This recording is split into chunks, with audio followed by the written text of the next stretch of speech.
The police investigation on site at the Enyobeni Tavern in Scenery Park, where 21 people died on Sunday morning, is complete and the investigating team has withdrawn. A team from SABC News was allowed access inside the tavern and found a scene which still reflects the chaos of what happened.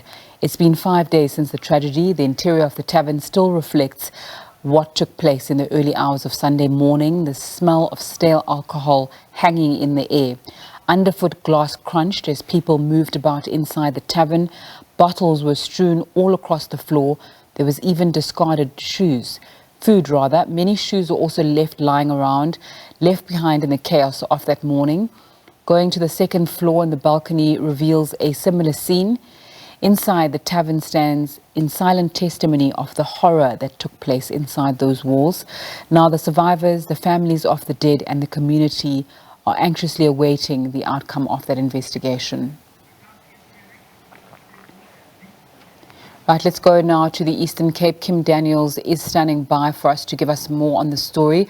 A very good afternoon to you, Kim. What else do we know? Good afternoon.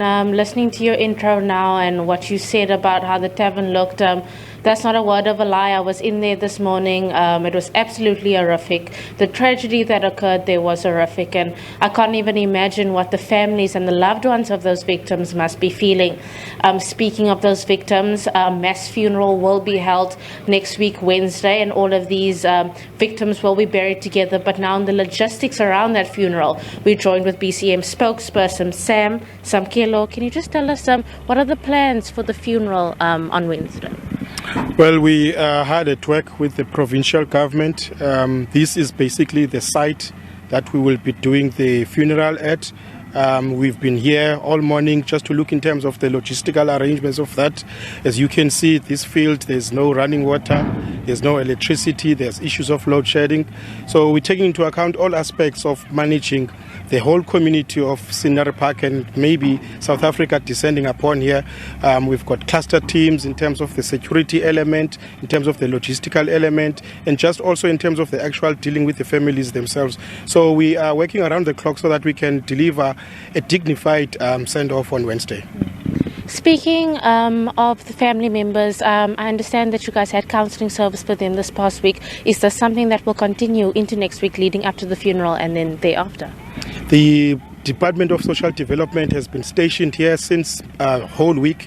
That the initial people that were targeted were the families, but as of yesterday, we've now extended that to the entire community because we're picking up that the issues that are concerning the people that have been traumatized are affecting the whole community. So that service is going to be here. It's also here next week, taking place at the local school from 10 o'clock. We're making a call for people around Scenery Park and particularly the children that were in that area of the incident to visit our social workers so that we can actually deal with the trauma of what they actually experienced. This is a big funeral, a lot of logistics around it. Surely you guys are working with stakeholders to make sure that this funeral is dignified and a success. Absolutely. You can see the security cluster is here now to come on site. As a province, the Premier has set up a political team that is overseeing that, led by the Premier, some MECs and the Mayor, and technically as a city we're reporting to that. We're having meetings every day. Our next meeting is on Sunday.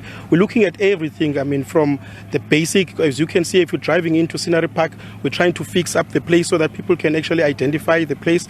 And people in Scenery Park have been complaining about service delivery, so we're also trying to do our part. But from the logistical point of view, as well as from the organizational point of view, we're leaving no stone unturned to make sure that this service is going to be safe and it's also going to be dignified.